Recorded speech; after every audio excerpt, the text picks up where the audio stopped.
Today, we invite you to explore Writings of Bahá'u'lláh, the 7 Valleys, Part 1 of 8.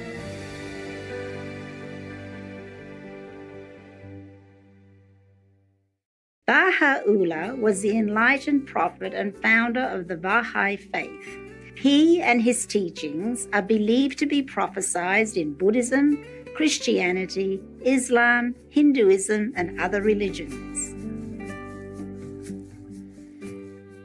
Bahá'u'lláh was born in 1817 in Tehran, Persia, in present-day Iran.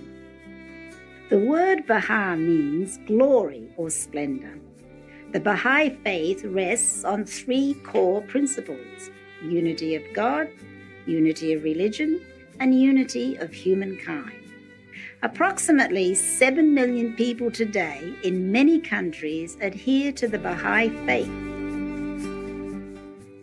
Their scriptures are translated into 800 languages, and there are houses of worship in just about every corner of the world. Baha'i principles envision an ideal society. These principles are gender equality, elimination of all forms of prejudice, whether religious, racial, class, or national, harmony of religion and science, universal opportunity of education for all, a universal auxiliary language which all humanity can use to cooperate quickly with one another, a judicious world government, and the elimination of extremes of wealth and poverty. The Baha'i followers see a noble society as a real goal to be pursued in everyday life.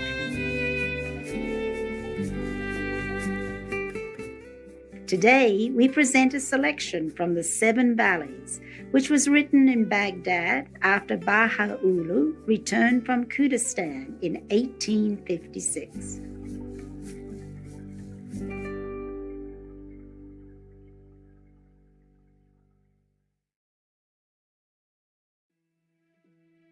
The 7 Valleys. An exposition of the mysteries enshrined in the stages of ascent for those that seek to journey unto God, the Almighty, the ever-forgiving. In the name of God, the merciful, the compassionate. Praise be to God, who hath made being to come forth from nothingness, engraven upon the tablet of man a measure of the mysteries of his eternity, taught him from the storehouse of divine utterance that which he knew not, made him a clear book, unto which they have believed and surrendered their souls, given him to behold in this dark and ruinous age a new creation within all things, and caused him to speak forth from the midmost heart of eternity, and in a new and wondrous voice embodied in the most excellent temple, the manifestation of God. And all to this end, that every man may testify in himself and by himself before the seat of the revelation of his Lord, that there is none other God but him, and that all may reach that summit of realities where none shall contemplate anything but that he shall perceive God therein. This is the vision of the splendors which have been deposited within the realities of all things. For otherwise he, exalted be his glory, is entirely sanctified above being seen or witnessed. No vision taketh in him, but he taketh in all vision. He is the subtle, the all-perceiving.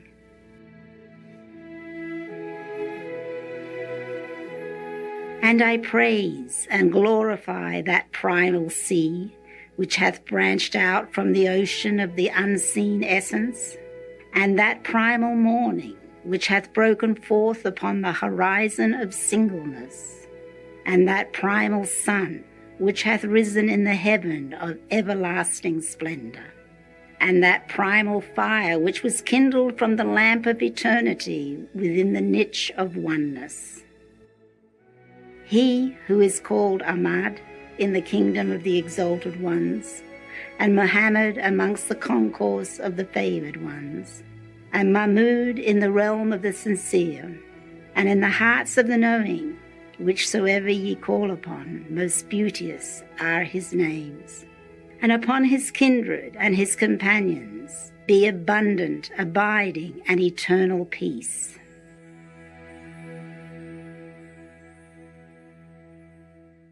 To continue, I have heard the song of the nightingale of knowledge upon the twigs of the tree of thine inmost being, and the cooing of the dove of certitude upon the branches of the shelter of thine heart. Methinks I inhaled the fragrance of purity from the raiment of thy love, and in perusing thy letter attained thy very presence. I noted, moreover, thine allusions to thy death in God, and thy life through him, and the love thou dost cherish for the beloved of the Lord, and for the manifestations of his names and the exponents of his attributes. I have purposed, therefore, to acquaint thee with the holy and resplendent tokens from the realms of might and glory, that perhaps they may draw thee nigh unto the court of holiness, nearness, and beauty, and draw thee to a station wherein thou shalt see nothing in all existence but the hallowed countenance of thy beloved, and will behold all of creation as a day wherein none was deemed worthy of mention.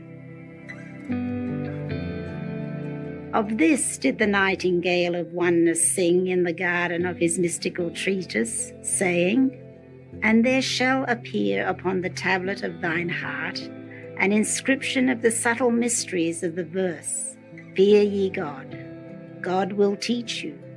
And the bird of thy spirit shall recall the sanctuaries of ancient splendor, and soar upon the wings of longing into the heaven of the command. Walk the beaten paths of thy Lord, and partake of the choice fruits of communion in the gardens of the utterance. Feed, moreover, on every kind of fruit.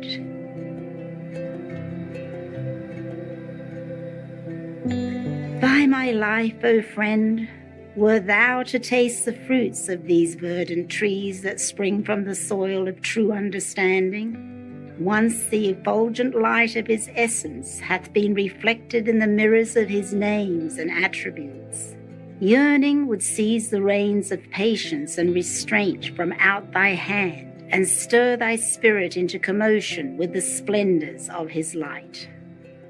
It would draw thee from this abode of dust into thy true and heavenly habitation in the midmost heart of mystic knowledge, and raise thee to a station wherein thou wilt soar in the air, even as thou treadest upon the earth, and will walk upon the water, even as thou movest over the land. As a result, may it rejoice me and thee, and whosoever mounteth into the heaven of knowledge, and whose heart hath been revived by the breezes of certitude that waft from the Sheba of the All-Merciful upon the meadow of his inner being. Peace be upon him who followeth the way of guidance. And further, the stages that mark the wayfarer's journey from their mortal abode to the heavenly homeland are said to be 7. Some have referred to them as 7 valleys, and others as 7 cities. And it is said that until the wayfarer taketh leave of self and traverseth these stages, he shall never attain the ocean of nearness and reunion, nor taste of the matchless drink. The first is the valley of search. The steed of this valley is patience. Without patience, the wayfarer on this journey will reach nowhere and attain no goal. Nor should he ever become downhearted. If he strive for 100,000 years and yet fail to behold the beauty of the friend, he should not falter. For those who seek the Kaaba of for us, rejoice in the tidings.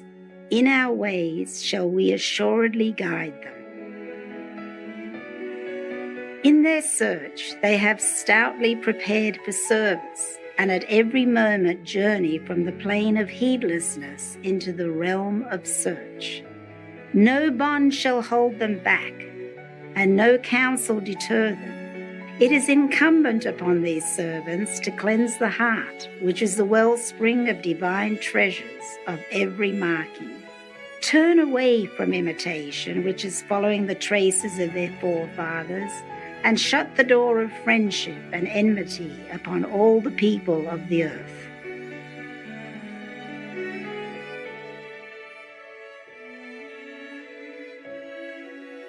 In this journey the seeker reacheth a station wherein he seeth all created things wandering distracted in search of the friend.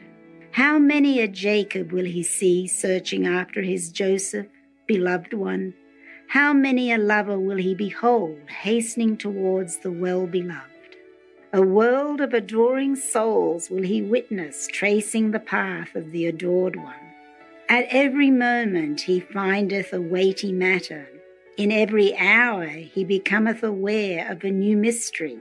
For he hath severed his heart from both worlds and set out for the Kaaba of the beloved. At every step aid from the invisible realm will attend him, and the fervour of his search will grow.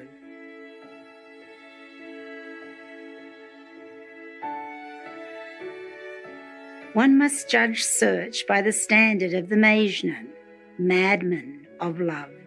It is related that one day they came upon Majnun sifting the dust, his tears flowing down. They asked, "What doest thou?" He said, "I seek for Layli." "Alas for thee," they cried, "Layli is of pure spirit, yet thou seekest her in the dust."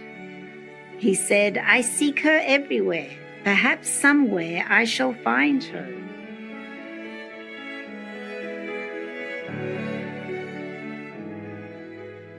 Yea, though to the wise it be shameful to seek the Lord of the Lords in the dust, yet this is a sign of intense ardour in searching. Whoso seeketh out a thing and persisteth with zeal shall find it.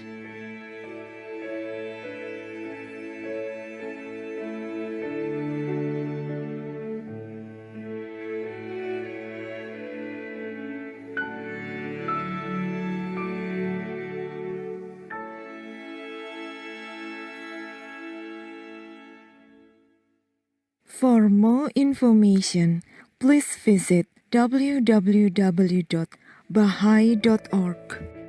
Thank you, loving viewers, for joining us on today's program, Writings of Bahá'u'lláh, The Seven Valleys, Part 1 of 8 on Words of Wisdom.